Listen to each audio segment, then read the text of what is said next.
అందరికీ నమస్కారం.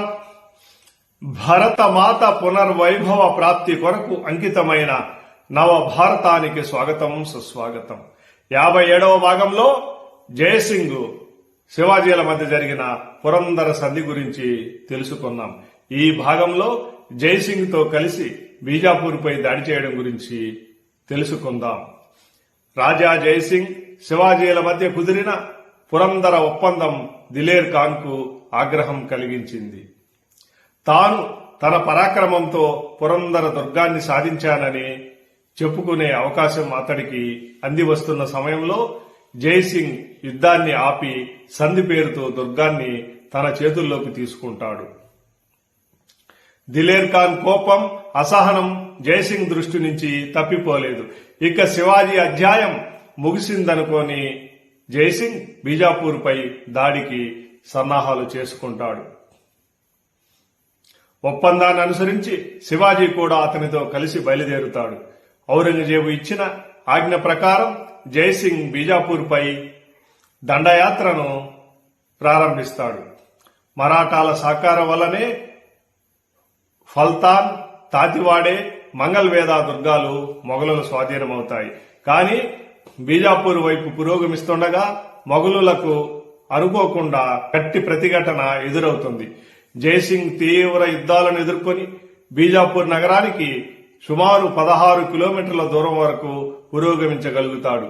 బీజాపూర్ దుర్గాన్ని 30,000 సంఖ్యాబలం గల కర్ణాటక కాల్బలం సంరక్షణలో ఉంచుతారు. అంతేగాక గోల్కొండ కుతుబ్ షా బీజాపూర్ కు సాయంగా 50,000 మంది సైన్యాన్ని పంపిస్తాడు. ఈ రోజు బీజాపూర్ మునిగిపోతే రేపు తన వంతు అవుతుందని అతడి భయం. శత్రువుతో నిర్విరామ పోరాటాలు ఎదుర్కొన్న జయసింగ్ తన బలాలను ఉపశమింపక తప్పింది కాదు. బీజాపూర్ ముట్టడి నుంచి వెనుదిరిగాడు. వెనక్కు మళ్లిన జయసింగ్ సైన్యాన్ని భీమా నదిని సమీపించే వరకు బీజాపూర్ సైన్యం ఎడతెరిపి లేకుండా వెంటాడి వేధిస్తుంది. పురందర సంధి జరిగిన క్షణం నుంచే దిలేర్ ఖాన్ కు జయసింగ్ పై ఉన్న ఆగ్రహం బీజాపూర్ పరాభవం తర్వాత మరింత అధికమవుతుంది. దీనికంతటికీ కారణం శివాజీ చాటుగా బీజాపూర్ కు సాయం చేశాడని దిలేర్ ఖాన్ అనుమానిస్తాడు. దిలేర్ ఖాన్ అనేక సార్లు జయసింగ్ వద్దకు వచ్చి శివాజీని నీవైనా చంపు, లేకుంటే ఆ పని చేయడానికి తనకు అనుమతినివ్వమని కోరుతాడు. అందుకు పూర్తి బాధ్యతను తాను వహించగలనని, నీకు పాదుషా వల్ల ఎటువంటి మాట రాకుండా చూసుకుంటానని అంటాడు. శివాజీ ధైర్య పరాక్రమాలు మొఘలులను ప్రశాంతంగా ఉండనివ్వవు కనుక శివాజీ మరణం పట్ల చక్రవర్తి సంతోషిస్తాడని దిలేర్ ఖాన్ అభిప్రాయపడతాడు. కానీ రాజా జయసింగ్ శివాజీని హత్య చేయడానికి అంగీకరించలేదు. దిలేర్ ఖాన్ ఆలోచనను శివాజీ కనిపెడతాడు. పన్హాలా కోటపై దాడికి వెళ్లడానికి జయసింగ్ అనుమతిని కోరతాడు. జయసింగ్ కూడా అదే కోరుకుంటాడు. దిలేర్ ఖాన్ నుంచి శివాజీకి ప్రమాదం లేకుండా చూడడం కోసం తక్షణం అనుమతినిస్తాడు. అయితే పన్హాలా దాడి విఫలమవుతుంది. నేతాజీ ఫాల్కర్ కోటకు ఒకవైపున దాడి చేస్తున్నట్లు హడావిడి చేసి కోటలో ఉన్న సైన్యాన్ని అటువైపుకు రప్పించాలని, వెంటనే రెండో వైపు నుంచి శివాజీ ప్రధాన సైన్యంతో దాడి చేసి కోటను స్వాధీనం చేసుకోవాలనేది వారి వ్యూహం. కానీ అనుకున్న సమయానికి నేతాజీ ఫాల్కర్ అక్కడికి చేరుకోలేకపోవడంతో ముట్టడి విఫలమవుతుంది. శివాజీ దీనితో ఆగ్రహించి నేతాజీ ఫాల్కర్ ను సర్వ సైన్యాధ్యక్ష పదవి నుంచి తొలగిస్తాడు. అతడు వెంటనే బీజాపూర్ సుల్తాను వద్దకు వెళ్లి అతని సేనలో చేరుతాడు. రెండవ శివాజీ అని పిలువబడే ఘనుడైన నేతాజీ ఫాల్కర్ తనంతట తానే వచ్చి చేయి కలిపినందుకు బీజాపూర్ సుల్తాన్ బ్రహ్మానందపడతాడు. వెంటనే అతడికి 16 లక్షల రూపాయలు బహుమానం, 5,000 సైన్యానికి అధిపతిగా మున్సూబ్దారీ ఇస్తాడు. నేతాజీ ఫాల్కర్ తాత్కాలిక ఆవేశంతో శివాజీని వదిలి బీజాపూర్ సుల్తాన్ వైపు చేరడాన్ని చూస్తే శివాజీ యొక్క స్వరాజ్య లక్ష్యాన్ని సరిగా అర్థం చేసుకోలేదనిపిస్తుంది.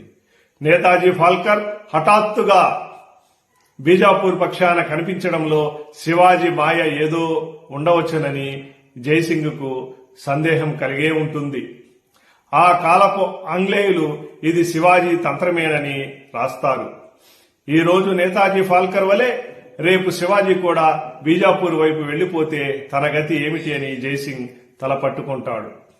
బీజాపూర్పై దండయాత్ర జైసింగ్కు దుర్దశగా పరిణమిస్తుంది. చాలినంత ఫిరంగి దళం తోడ్పాటు లేకుండా చక్రవర్తి ఆజ్ఞ ప్రకారం అతడు బీజాపూర్పై దాడి చేసి అపజయం పాలవుతాడు.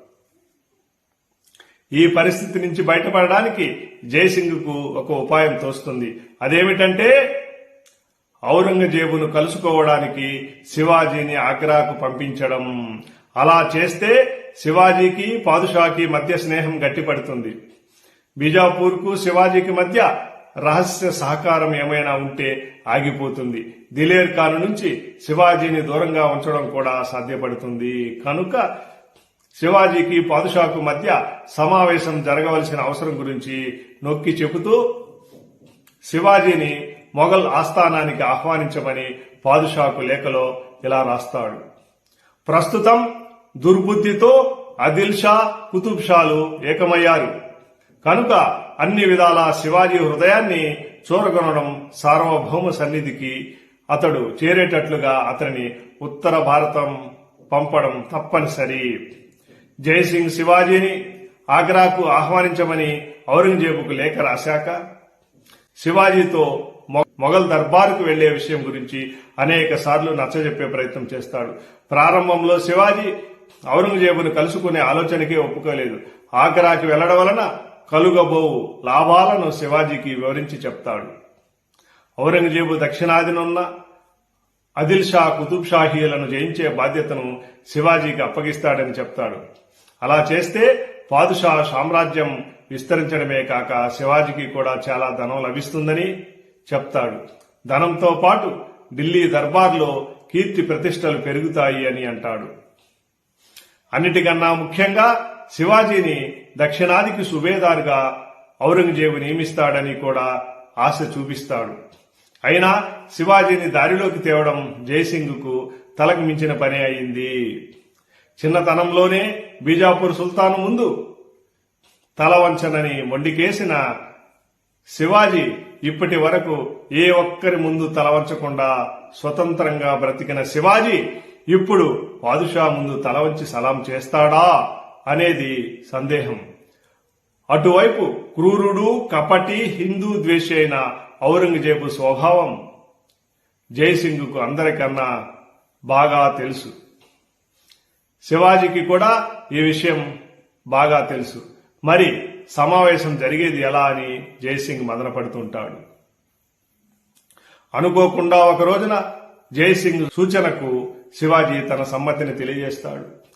మహాసాహసభరితమైన అతడి జీవితంలో అన్నిటికన్నా గగుర్పాటు కలిగించే ఘట్టం ఇది. అప్పటి వరకు ఒక దానిని మించి మరొకటిగా సాహస కార్యాలను అనేకం చేపట్టి శివాజీ నెగ్గుకొచ్చాడు. వాటన్నిటిని మించిన ఈ మహాప్రమాద భరిత సాహసానికి సిద్ధపడడం వెనుక శివాజీ ఆంతర్యం ఏమై ఉంటుంది ఆలోచిస్తే పురందర సంధికి సిద్ధపడడం వెనుక ఉన్న ఉద్దేశాలే అతడిని ఇప్పుడు కూడా ప్రేరేపించి ఉంటాయనిపిస్తుంది. ప్రస్తుత పరిస్థితులలో తాను శత్రువులందరినీ ఒక్క చేత్తో ఎదుర్కొనడం సాధ్యం కాని పని. దక్షిణ భారతదేశం అంతటికీ తనను సుబేదారుగా నియమిస్తారని జైసింగ్ చెప్పి ఉన్నాడు. అలా జరిగితే ఢిల్లీ సామ్రాజ్యపు అశేష సైనిక శక్తితో బీజాపూర్, గోల్కొండ రాజ్యాలను తుడిచిపెట్టి తాను బలపడవచ్చు. ఇప్పటి వరకు తనకు లొంగని జలదుర్గమైన జంజీరా దుర్గాన్ని తనకు అప్పగించేలా పాదుషాను ఒప్పించవచ్చు. దక్షిణ భారతదేశంలో తనకు శత్రువులెవరూ లేకుండా పోతారు. తాను ఆర్థికంగా, సైనికంగా బలపడిన తర్వాత అవకాశం చూసుకుని స్వాతంత్ర్యం ప్రకటించుకొనవచ్చును. అవసరమైతే అప్పుడు ఔరంగజేబుతో యుద్ధం కూడా చేయవచ్చును. తద్వారా స్వరాజ్య విస్తరణ త్వరగా జరుగుతుందని భావిస్తాడు. తాను ఆగ్రాకి వెళ్లినట్లయితే అక్కడి మొఘల్ దర్బార్ యొక్క రహస్యాలు, శక్తి, సామర్థ్యాలను తెలుసుకోవచ్చు.